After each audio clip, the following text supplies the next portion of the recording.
और अब मुझे अच्छी बात है कि भाजपा के लोगों में भी स्वीकारोक्ति बढ़ रही है और मंत्री कह रहा है तो और बड़ी बात है।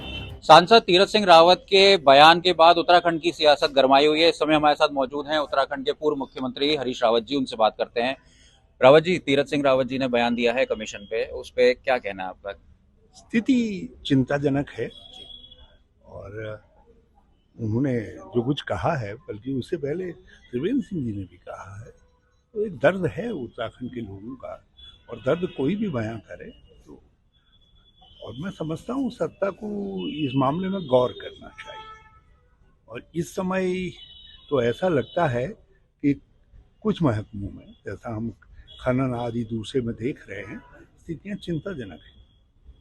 उत्तराखंड सरकार 22 शहरों को बसाने के लिए प्लान लेके आ रही है, उस पे क्या सोचते हैं आप? देखिए, आइडिया अच्छा है। जी। यह आइडिया हमने भी मूव किया था, बल्कि हमने दून में जो अभी स्मार्ट हुआ है, हमने कहा हम अलग से बनाएंगे और हमने टी गार्डन एरिया छांटा था और बहुत एडवांस स्टेज में ले गए थे मामले को। अगर उस समय लोगों ने राजनीतिक कारणों से कहा भाई टी गार्डन तो फेफड़े हैं, अब वो फेफड़ों में इतना संक्रमण हो गया है इस समय, वो किसी से हट तो सकता नहीं। हमने ये सोचा था कि वहाँ से पैसा निकालेंगे और जितने हमारे हिली एरियाज हैं, बड़े जो डिस्ट्रिक्ट हैं, और डिस्ट्रिक्ट छोटे हों बड़े हों, उनके अगल बगल कहीं जो है मैग्नेटिक टाउन बनाएंगे, टाउनशिप खड़ी करेंगे, जिसमें लोकल इन्वेस्टमेंट से लेकर के लोकल फैसिलिटीज़ को भी जनरेट करेंगे। हमारा आइडिया ये था कि पलायन को रोकने में ये भी एक सक्षम कदम होगा। मुझे अच्छा लगा जब मैंने सामान्य तौर पर पढ़ा। जब मैं डिटेल में एक अखबार में छपा था कि कहाँ कहाँ बनाने जा रहे हैं, तो मेरी चिंता बढ़ गई, क्योंकि इससे न तो पलायन रोकने में मदद मिलेगी बल्कि पलायन बढ़ेगा। और दूसरी दिक्कत यह आएगी, जब मैदानी क्षेत्रों में आप कंक्रीट के नए जंगल खड़े करेंगे ईंट पत्थरों के, तो हवा और गर्म होगी, पहाड़ों से हवा टकराएगी और ज़्यादा बादल फटने की घटनाएं होंगी। तो इससे दैवीय आपदा भी बढ़ेगी और मानवीय आपदा भी बढ़ेगी।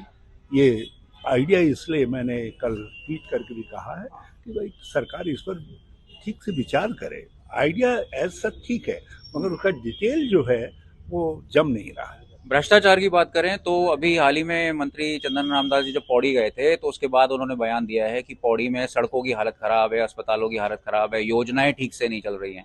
तो इतने समय में पहाड़ों की जो हालत खराब है, कांग्रेस की भी सरकार रही है, तो आज की स्थिति में जो उत्तराखंड की हालत है उसको क्या स्थिति कहें? ये है कि 6 साल से डेवलपमेंट बिल्कुल उपेक्षित है। जी।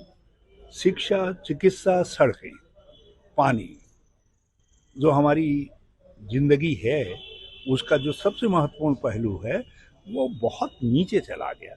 हम चकाचक सड़कें छोड़ करके गए थे, आंतरिक सड़कें भी जो है आज सब गड्ढा युक्त हो गई हैं।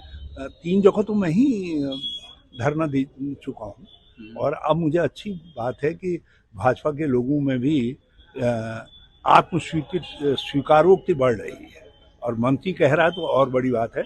मुख्यमंत्री ने भी कहा है, लोगों से कहा है कि गड्ढा नहीं होना चाहिए, लेकिन गड्ढा हो रहा है। जब तक मुख्यमंत्री खुद कार से जाना शुरू नहीं करेंगे तो गड्ढे इसमें भरने वाले नहीं है। मुझको लगता है गड्ढा मुक्त करेंगे करेंगे करेंगे, ये जाड़े इसी में बीत जाएंगे, फिर तब तक गर्मियां आती हैं, फिर किसने देखा।